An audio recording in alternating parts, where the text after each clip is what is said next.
Senhores telespectadores, muito boa tarde. Nesse momento, damos início ao programa Grupo Mônaco de Cultura, que vai ao ar, ao vivo, todas as terças-feiras, às 15 horas. Neste primeiro bloco, bloco de cultura, temos a honra de receber como convidado o diretor da editora da Universidade Federal Fluminense, da editora da EDUF, professor Dr. Mauro Romero Passos. Mauro Romero Leal Passos é médico com mestrado em ginecologia e doutorado em microbiologia pela UFRJ. Tem diversos livros publicados, tanto na área acadêmica como na literária, e autor também de livros infantis. Durante sua gestão na EDUF, implantou diversos projetos, a exemplo do Prêmio UF de Literatura e o Recicle Ideias, além de reinaugurar a belíssima livraria Icaraí. Boa tarde, doutor Mauro Romero Passos. É uma honra recebê-lo aqui em nosso programa. Eu aqui agradeço, representando aqui a nossa querida editora da UF. Mauro, vamos iniciar as perguntas e gostaríamos que falasse um pouco de você e de seu ingresso na editora da Universidade Federal Fluminense. Bem, como você já adiantou, né, minha formação básica é de médico. E médico, como em inúmeras outras profissões, mas o médico tem esse particular, ele conta muita história, né? Ele escreve muito, aquelas coisas de prontuário. Então, de rotina, o médico já é um escritor, porque a cada doente que a gente atende, a cada vez que vai ter um atendimento cirúrgico, a gente tem que fazer relatórios. Então, eu já tinha um pouco dessa veia. Mas, verdadeiramente, já no âmbito da faculdade, eu já escrevia, já me interessava por essa parte de monitoria, que é ficar ajudando o professor e ficar escrevendo coisas. Comecei a relatar casos médicos, até que antes de formar, eu escrevi uma grande apostila sobre sífilis. Foi a minha, assim, introdução no meio, com uma produção feita até pelo Grupo Acadêmico de Ensino. Não sei se o pessoal se lembra do Grupo Acadêmico de Ensino, que era um curso pré-vestibular, que eu venho do Salesiano, e o Salesiano, em continuidade no vestibular, tinha um Grupo Acadêmico de Ensino, e aí eu publiquei. E ficou um marco realmente muito bom, porque eu já procurei a coisa de ficha catalográfica, a impressão, e aí comecei ali a imprimir. Já tinha feito também um jornal pela banda de Icaraí, na Clicheri e Figueiredo. Acho que nem todo mundo se lembra dos Figueiredos em Niterói, mas eu me lembro do linotipo. Eu entrava ali na gráfica e via lá o linotipo, o clichê. E aí me apaixonei, fui escrevendo, editei vários livros, até que a editoria científica também me levou para produzir um jornal científico, e veio então o convite do reitor, sabendo, né, porque nós somos do mesmo departamento, toda essa minha história e trajetória com o escrever, com o publicar, com o editar. E aí me convidou para ser o diretor da editora da UF, que eu aceitei, e vi uma casa muito bem resolvida, bem equilibrada. Foi muito bem recebido pela diretora na época, Lívia, por outras ex-diretoras, e aí o campo ficou mais fácil. Parabéns pela sua belíssima trajetória e pelo trabalho que você desempenha à frente da EDUF. Mauro, como você vê as editoras universitárias e o mercado de livros no Brasil? As editoras universitárias, elas representam um pequeno segmento do mundo literário, do mercado de livros, né? Então, ela surgiu para editar livros acadêmicos, livros que muitas das vezes o apelo comercial não é muito grande, porque uma editora comercial, o foco dela é o o lucro econômico financeiro, o que é normal, não tem nada de errado nisso. A editora universitária, não.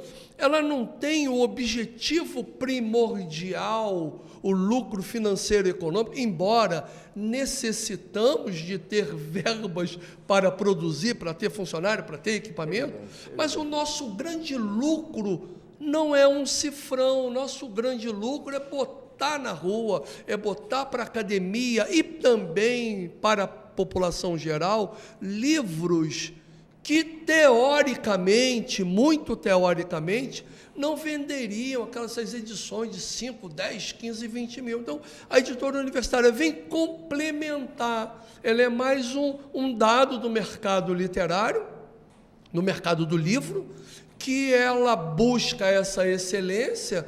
Por quê? Porque um livro, eu vou dar um exemplo, nós temos um livro na editora para cursos de grego. Imagine você, Mônaco, a quantas pessoas interessa um livro sobre curso de grego? É verdade. 5 pessoas, 7 pessoas, 8 pessoas, 10, 15. Aí você vai juntando no mundo, talvez 200, 300 mil. Uma empresa não pode sair investindo nisso. Então, esse é o papel das editoras universitárias, vem complementando. Muitas das vezes nós temos livros de referência. Por outro lado, também, esse livro de referência pode ter uma venda muito grande, pode entrar no mercado. E outra coisa que eu não tenho vergonha de dizer, muitos editores universitários até não gostam disso, eu não me sinto mal em projetar, em ser um instrumento de projetar um autor, projetar um professor, porque esse é o meu papel de professor. Eu formo um aluno e depois ele ganha mundo, ele vira um escritor famoso e vai ganhar dinheiro e vai vender para as empresas. Isso é normal. A universidade tem que ter esse papel de ser um indutor, quem promove e quem lança. E esse professor, esse aluno, esse funcionário pode ganhar o mercado e se tornar um autor de best-seller. Então, eu vejo a editora universitária tendo esse papel, não se preocupando com o foco de ter que fazer um livro para vender 10 mil exemplares. Eu que convivo com o meio literário de nossa Niterói, eu ouço a repercussão a respeito de seu trabalho, é belíssimo e digno de ser aplaudido de pé. Mauro, o Brasil será o país homenageado na Feira de Livro de Frankfurt.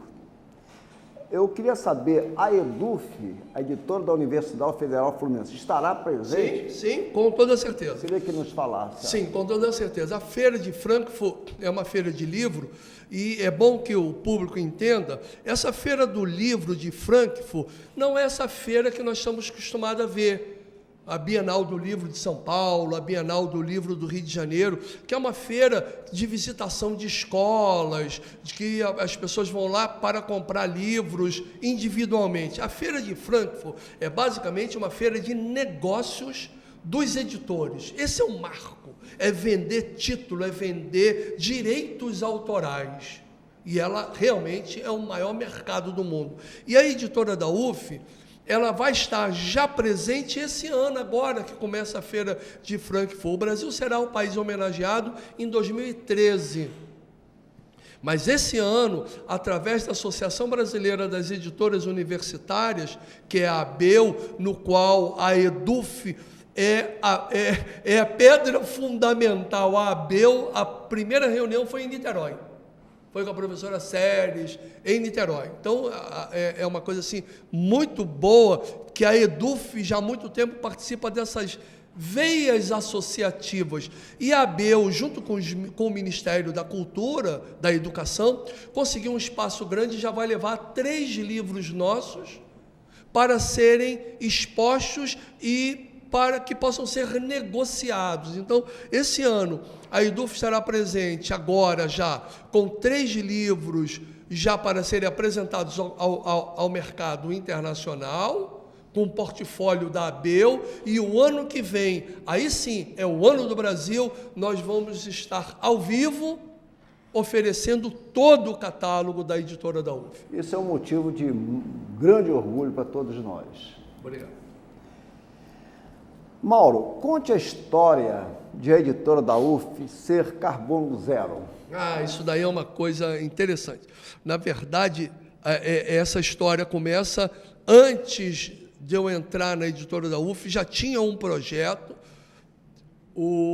a equipe de comunicação com os outros diretores já tinham ensaiado, já tinha essa ideia de olhar esse lado da ecologia, da sustentabilidade, do compromisso socioambiental. Já tinha um projeto inicial, mas que, quando eu vi, eu abracei muito, porque foi uma das coisas também em pauta de reunião que a gente colocou para a equipe o que a EDUF poderia fazer de novo para apresentar a comunidade. Então, a equipe pensou e apresentou o projeto, e então a editora, ela quantificou o seu gasto, porque tudo que a gente faz na vida, a gente ganha alguma coisa e joga alguma coisa para a natureza.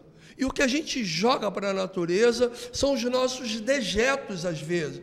Homem, as pessoas fazem xixi e cocô, que joga, e as empresas consomem carbono e poluem o mundo. A gente contabilizou isso tudo, e para neutralizar esse carbono emitido, nós plantamos árvores. Uma das coisas é plantar, reflorestar áreas devastadas. Muitas árvores foram plantadas em Pinheiral e Bom Jesus, que contabiliza para poder a gente sequestrar o carbono que a gente contamina. Por outro lado, diminuímos, para não falar que acabamos com sacola plástica, com copos descartáveis, trocamos uma Kombi, não sei se o pessoal se lembra, mas tem Kombi que tinham 2 carburadores, aquilo bebia o capeta.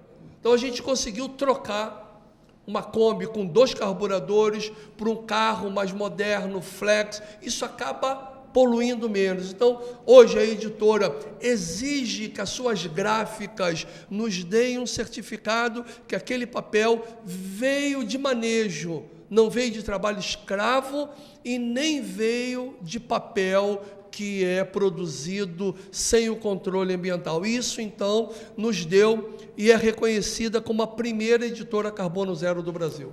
Mauro, fale das parcerias da editora da UF.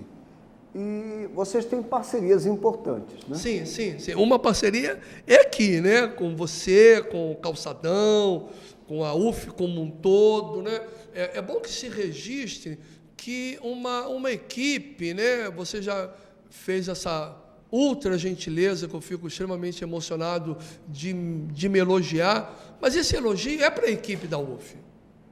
É para a equipe da UF, A gente tem que reconhecer que a editora da UF, que a UF, que a reitoria, que os pró-reitores dão para nós todo o ambiente. É verdade. Então, não é assim, a do Mauro Romero, ou da Ana, ou do Ricardo, ou da Luciene, é da equipe em geral, passando ou sendo sustentada pela alta gestão da universidade. Então, quer dizer, todo esse trabalho, ele é feito nessas parcerias para poder a gente desenvolver todo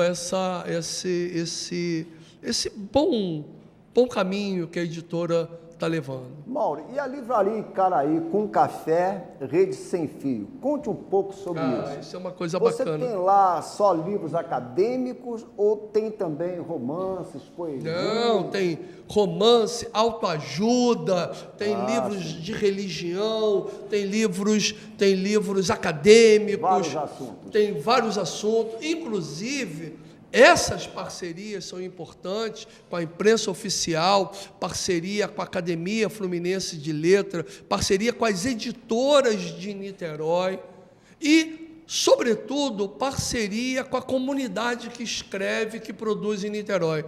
Nós temos uma seção da livraria só para autores independentes e autores de Niterói. Estive lá, quando lá estive, vi lá uma belíssima estante dedicado aos autores fluminenses de nossa cidade. Isso é uma grande parceria. Eu acho que é uma parceria isso realmente é uma grande notável. Parceria. Eu fiquei muito feliz em ver aquela estante. Porque nem sempre todo mundo quer. Eu, como autor, tenho vários livros, tenho livros acadêmicos assim de ponta, mas todo mundo se orgulha se passar numa loja grande e olhar aquela pilha do seu livro ali. Como é que se consegue isso, Mônaco?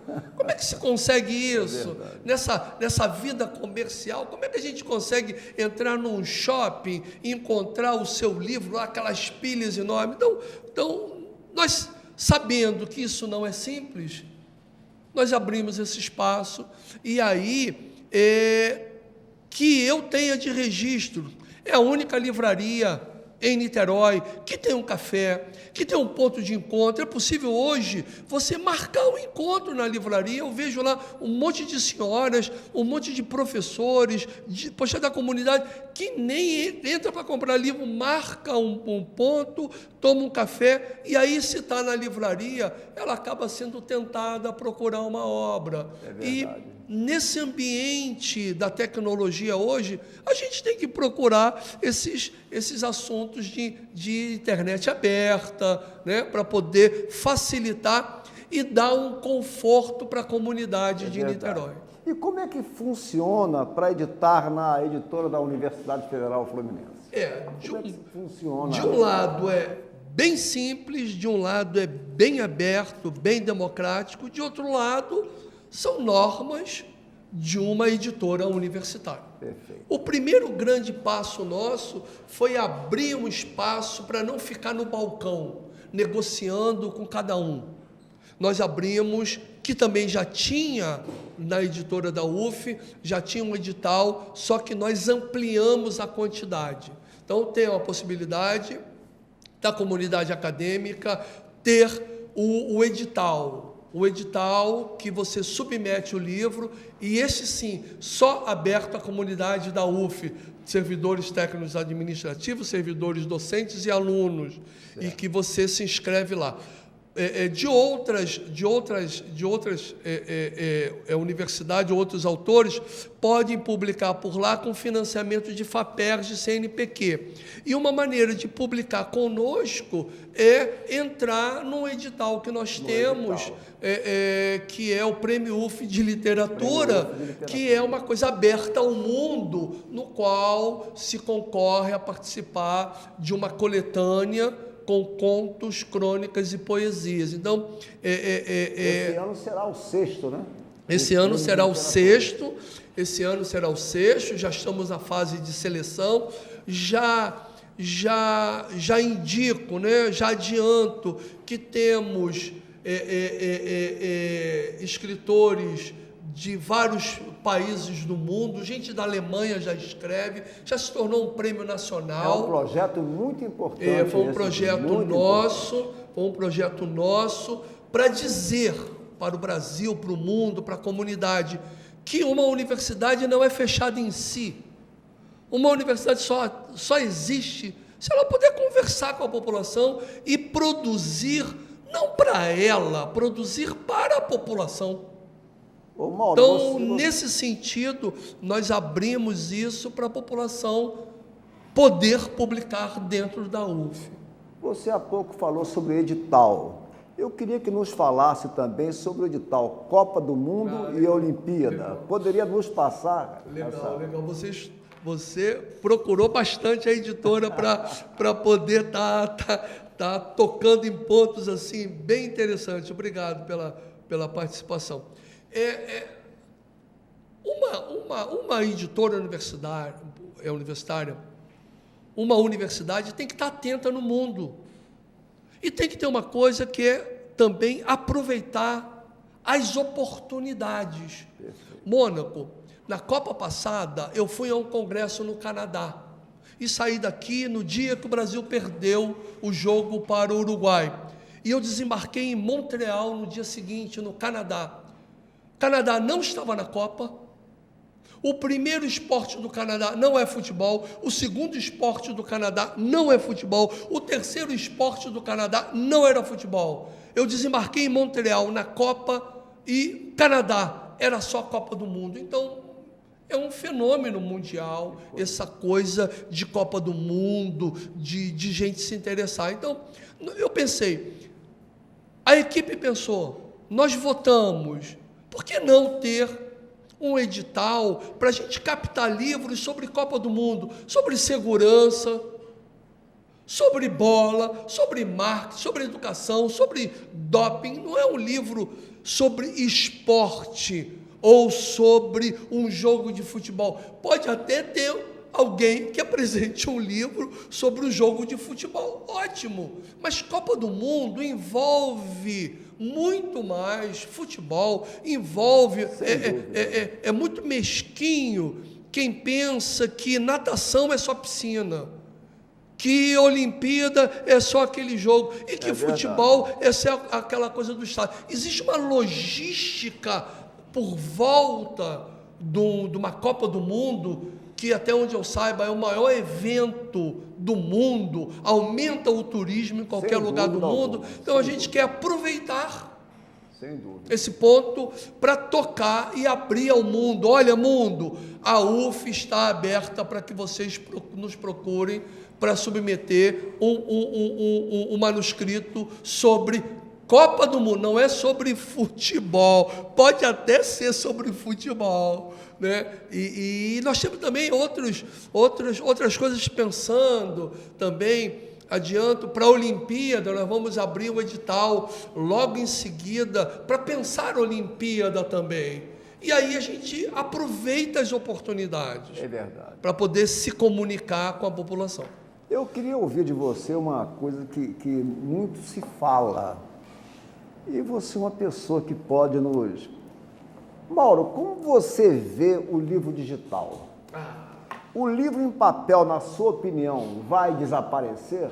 Não, para mim não vai. Pelo menos, eu acredito, enquanto eu estiver vivo, espero chegar aí como Pimentel, que, aliás, é um dos homenageados do Prêmio UF. A ideia do Prêmio UF desse ano é a marca Pimentel, né? Muito é a marca justa. De um ídolo. É para contar a história sobre um contador de história, sobre um ídolo que você tem, e a inspiração foi baseada no Pimentel.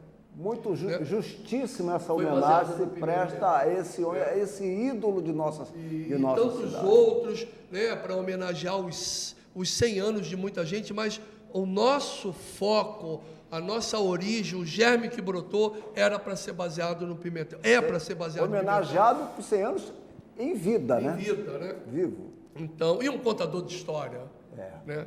Então, o livro digital, eu estou aqui com um tablet na mão, né? Que é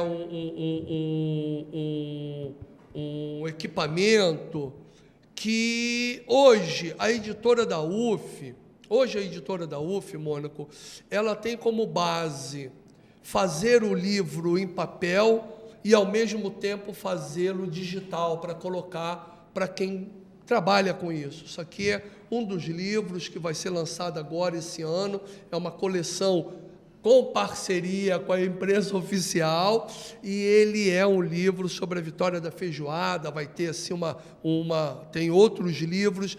Eu tenho uma convicção de que os dois vão conviver muito tempo. Então eu serei livreiro por muitos anos ainda. Muitos anos. O papel não vai acabar. Não vai acabar. Acabou o radinho de pilha?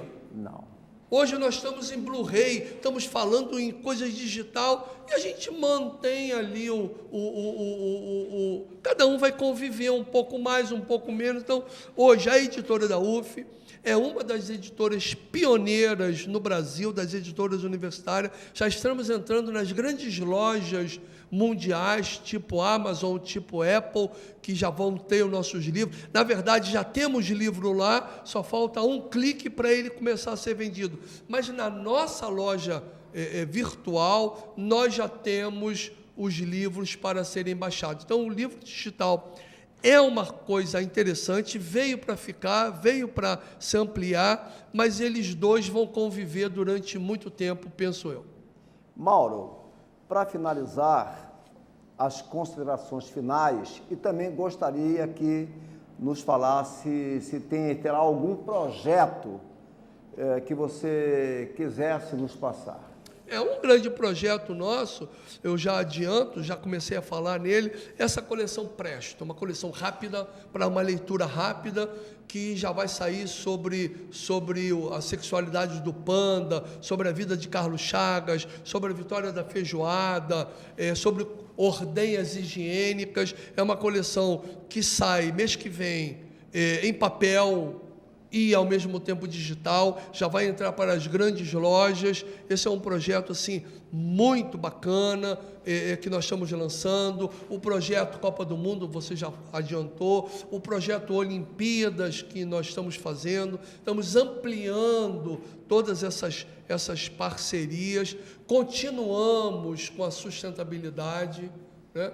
E abrindo cada vez mais pontos de vendas dentro da universidade para poder ampliar essa oportunidade da comunidade da UF ter os nossos livros e, ao mesmo tempo, também a população participar da nossa vida acadêmica, que não é tão fechada como se pensa. A universidade não é um núcleo fechado em si, e ainda mais agora que a nossa universidade se expande, que ela interage cada vez mais com a população. Perfeito. Eu quero agradecer imensamente a presença do diretor da editora Universidade Federal Fluminense, Dr. Mauro Romero Passos, aqui em nosso programa. Eu que agradeço. Obrigado pela gentileza.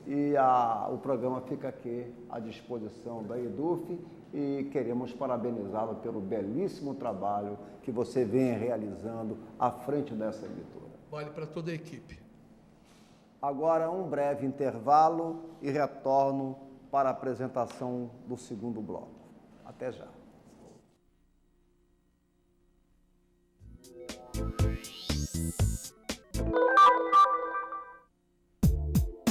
A partir do segundo semestre, a UF disponibiliza o sistema de transporte que vai interligar os campi da universidade.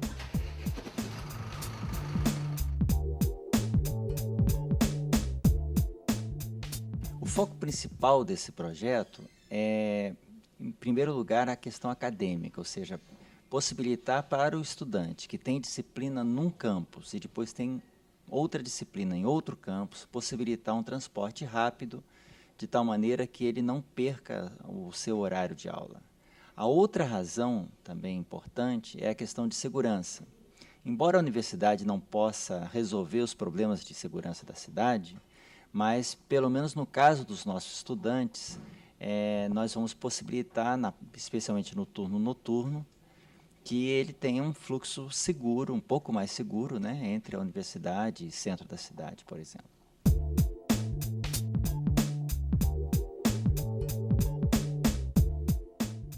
Os pontos de parada dos ônibus, eles, na maior parte dos casos, coincidirão com os pontos de parada municipais.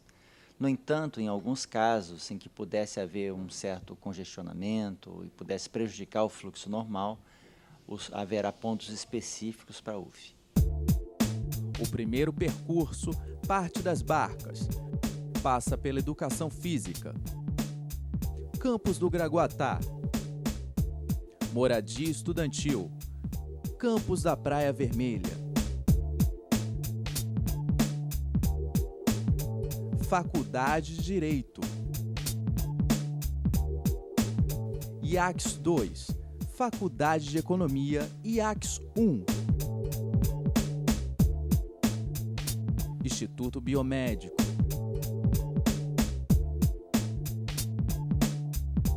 DCE e retorna às Barcas.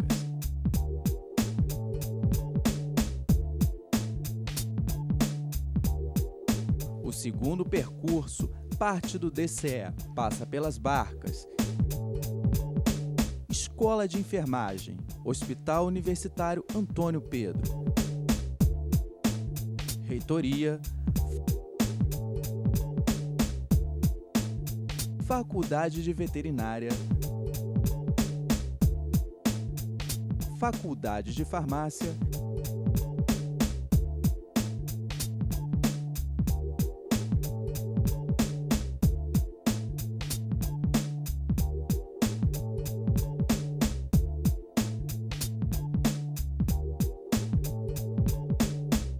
retorna ao DCE. Esse sistema novo de transporte da UF eu devo utilizar sim, né, porque eu trabalho aqui no campus do Valonguinho, mas eu tenho muitas atividades no campus do Graguatá, principalmente. Né? Então, esse sistema de transporte, pelo menos para mim, vai ser bastante útil, eu acredito, para outras pessoas também. Né? Além de atender às exigências de segurança padrão, os coletivos estão adaptados aos portadores de necessidades especiais. Sim, eu acho muito bom. Eu sim vou utilizar. Eu acho que a maioria do pessoal da faculdade inteira, entre a mudança de campus um para o outro, eu acho que vai facilitar bastante.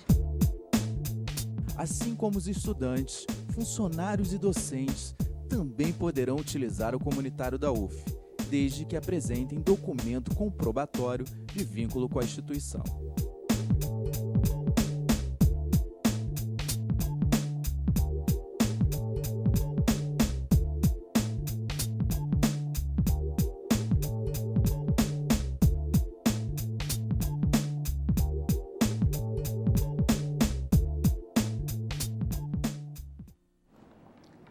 Após breve intervalo, retorno para o segundo bloco, onde tenho o prazer de receber como convidado o escritor Homero Viana Júnior, autor de obras que causaram belíssima repercussão aqui em nossa cidade.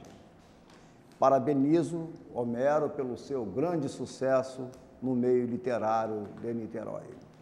Boa tarde, Homero Viana. É uma alegria recebê-lo aqui em nosso programa. Boa tarde, Carlos Mônaco. Boa tarde, ouvintes e telespectadores desse seu programa. Carlos Mônaco, esse seu convite, eu confesso a você, me envaideceu muito, na medida em que eu vejo em você uma liderança respeitável no cenário dos livros niteroenses, dos livros fluminenses. Você é uma pessoa que, certamente, e você deve saber disso, você tem a capacidade de envaidecer qualquer um com a sua amizade e o respeito que você dedica a todos aqueles que, como eu, militam na área da literatura. Muito obrigado pelas suas palavras, Homero. Homero, como surgiu a ideia de escrever um livro? Carlos, essa história é uma história assim, bem diversificada. Ela é interessante na medida em que jamais passou pela minha cabeça escrever um livro. Acontece que eu aprendi que a ociosidade é a mãe de todos os vícios. E eu, a partir do momento em que ingressei na senda da ociosidade com a aposentadoria, eu adquiri um vício, o vício de escrever. Passei a escrever histórias do cotidiano, histórias das quais eu tinha conhecimento através de pessoas, através de frequência em clubes, enfim, eram histórias e eu resolvi passar essas histórias para o papel. O computador ajuda muito nisso, o computador facilita, na medida em que você tem a condição de escrever, rever aquilo que você escreveu e depois imprimir e guardar. Eu fiz isso durante um determinado tempo, até que essa sequência me deu uma condição de olhar e ver 50 histórias. Eram mais de 50 histórias. Então, um grande amigo, Floriano Carvalho é uma figura conhecidíssima em Niterói, e eu mostrei a ele aquele trabalho, né? E ele disse, poxa, por que você não faz um livro, Homero, com isso aí? Eu disse, não, isso aí eu não acredito, não há condição, isso aí eu fiz, eu estou mostrando a você, para você ver, para você não. Aí me deu o telefone de uma pessoa extraordinária, e essa pessoa foi naturalmente a força propulsora para que eu escrevesse o meu primeiro livro. Essa pessoa, Ângelo Longo, de saudosa memória, eu liguei para ele, ele me pediu que eu fosse ao apartamento dele, eu fui, levei aquele trabalho numa pasta, receoso, né? Eu disse, poxa, e ele morava, na época, de frente à praia de Caraí. Travessa Antônio Pedro, né? Não é, Antônio? É. E ele, então, eu fiquei com receio, eu digo, olha, esse camarada vai me mandar eu jogar esses originais ali na praia de Caraí.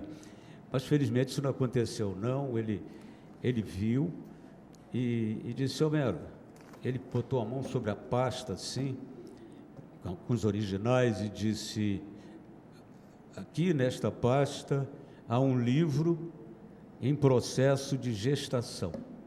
Daqui nascerá um livro.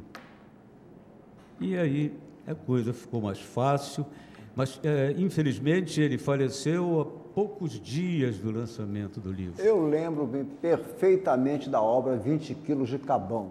Isso. Estive presente no lançamento e foi um dos lançamentos assim mais prestigiados que presenciei. O livro 20 quilos de Cabão realmente foi um sucesso extraordinário e realmente o Ângelo Longo foi uma figura muito importante no meio cultural de nossa cidade, com a editora Cromos, de sua... Clube de Literatura Cromos. Cromos, exatamente. Isso. E ele que fez, ele disse, não, eu faço questão de redigir a orelha do livro. A orelha é uma parte importante do livro, e é tão importante que eu pedi, inclusive, a você que fizesse de um dos meus livros, você fez a orelha. O Carlos Mônaco morreu poucos dias antes do lançamento do livro. Ângelo Longo. Foi uma pena. Ângelo Longo, ele tinha as tiradas interessantíssimas. Foi um dos seus grandes incentivadores, o Ângelo Longo. Foi extraordinário. E ele então me disse, Homero, capricha na bebida e no salgadinho, porque senão no seu próximo lançamento não vai ninguém. Ele era muito espirituoso. Extraordinário. Era um dos intelectuais mais respeitados aqui em nossa cidade. Homero, depois de 20 quilos de Cabão, quantos livros vieram depois? 20 quilos de Cabão, ele veio à luz em 1997. 1997. Em seguida, foi Ligar para Guares Urgente. Isso já foi pela parceria editorial, em 1999. A seguir veio o Sequestro do Bife. O Sequestro do Bife também pela parceria editorial, foi em 2003. E em 2005 foi a Piranha do Peró, também pela parceria editorial. Finalmente foi o Resumo da Ópera, que foi pela Canteiros Editora em 2006. O Resumo da Ópera apenas um apanhado dos demais livros, é um remake, para usar um estrangeirismo, dos 4 livros anteriores que eu fiz para o pessoal lá do Praia Clube, que eles viviam me cobrando, queriam que eu fizesse um lançamento lá, e eu então fiz esse resumo da ópera, que nada mais é do que um resumo dos 4 livros anteriores. Como livreiro, posso afirmar que todas as obras tiveram notável aceitação do público. Com certeza. Mas você sabe que esse relacionamento escritor e livraria é meio complicado, né, Carlos? Bom, você tem as perguntas para fazer e eu fico aguardando. Eu estou curioso para saber se há projeto de publicação de outras obras. Não, eu fui procurado dias atrás por um produtor cultural. Esse produtor cultural, ele me fez uma proposta no sentido de produzir um livro meu, através da Lei Rouanet, essa lei de incentivo à cultura. Incentivo à cultura. Foi feito o projeto, eu elaborei todo o material, o projeto foi aprovado pelo Ministério da Cultura, mas aí veio a parte pior, é o patrocínio. Aí a coisa ficou difícil e nós estamos ainda em compasso de espera. Vamos ver se a gente resolve isso ainda até o final deste ano. Homero, eu já li alguns trabalhos seus em jornal. Eu gostaria de saber se você colabora em algum órgão de imprensa aqui de Niterói. Eu colaboro com o Jornal de Santa Rosa, não é? O Jornal de Santa Rosa e também no jornal, uma publicação, é um jornal do Clube dos Advogados de Niterói. Sim, Clube dos Advogados. E você já vem colaborando há algum tempo? Venho já há bastante tempo e o Jornal de Santa Rosa, inclusive, ele sistematicamente publica, eles vão lá no meu blog e pinçam lá a colaboração e colocam. Inclusive, o último foi sobre o nosso querido amigo Antônio Soares, sobre o lançamento que ele fez recentemente de mais uma obra. O Antônio Soares é nosso companheiro e é também um frequentador do Clube de Literatura, do Grupo Mônaco de Cultura. É verdade. Além também de ser membro da Academia Niteroense de Letras. Estive presente no seu lançamento da sua última obra no Clube Central, por sinal, um lançamento assim muito concorrido. Eu admiro o trabalho do Antônio Soares. Ele foi meu companheiro na época em que nós militávamos no Diário Fluminense, de saudosa memória, e depois nos reencontramos, depois de muito tempo, nos reencontramos e é uma das amizades que eu prezo muito. É verdade. Ele esteve aqui há 2 semanas atrás, né, falando a respeito do seu livro. Ele que é um belíssimo desenhista, colaborou no Amigo da Onça, na revista O Cruzeiro, por longo tempo, né? Assim que porque quem fazia o Amigo da Onça, eu agora não me lembro. O Péricles, foi o primeiro. Era o Péricles, e o Péricles faleceu. Isso. E ele, então, passou a fazer, porque ele fazia exatamente igual ao Péricles. Realmente uma figura. Ele substituiu durante notável. algum tempo. Homero, as personagens de seus livros são reais? Eu queria também saber, Homero, se isso não lhe causa transtorno com essas personagens. Carlos, eu não me considero um escritor na acepção exata da palavra. Não me considero. Eu me considero um simples contador de histórias. Eu extraio do cotidiano todo o material dos meus livros. Eu não crio nada, absolutamente nada. Eu, quando fiz 20 quilos de Cabão, eu tinha essas histórias que eu fui colecionando essas histórias através do tempo. E, concluído o livro, eu disse, bom, acabou, eu escrevi o livro, muito embora eu não considerasse, não levasse muito em consideração, não tinha muito valor literário restrito, na minha opinião. E um amigo chegou e disse, quando é que vem as outras histórias? Eu disse, não, agora não dá mais, já foram 50 histórias, você quer mais? Mas as pessoas me procuravam, Carlinhos.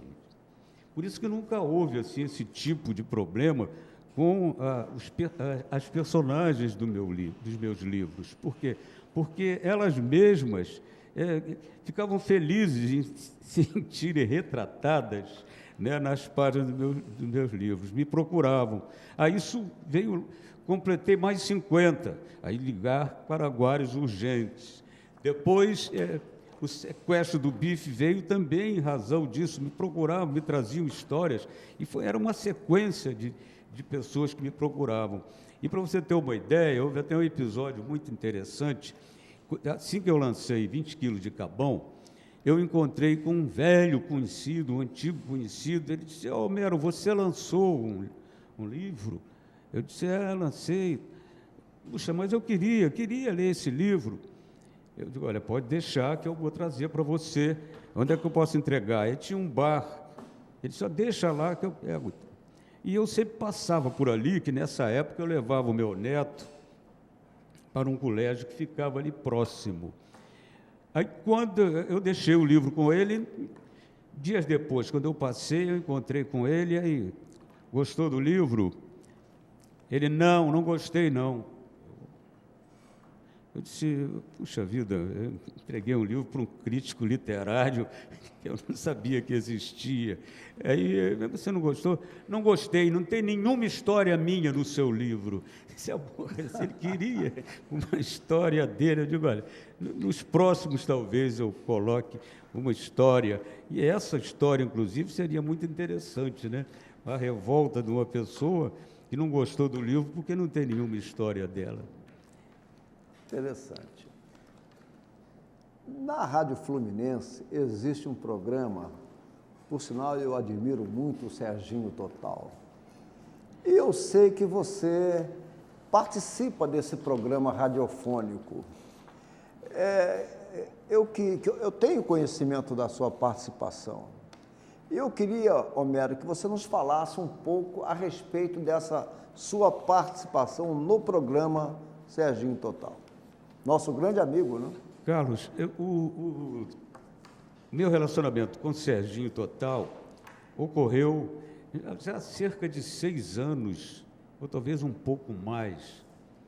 Ele me convidou, eu fui convidado através de uma pessoa, uma interposta pessoa, a ir ao programa dele para falar sobre o lançamento de um livro meu, não me lembro qual o livro na época.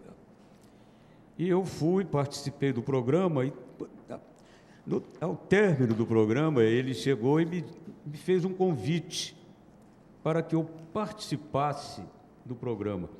E eu, então, 2 vezes por semana, eu ia lá, canal 36 do Erasmo de Barcelos. E durante 2 anos, 3 anos, eu fui participante desse programa.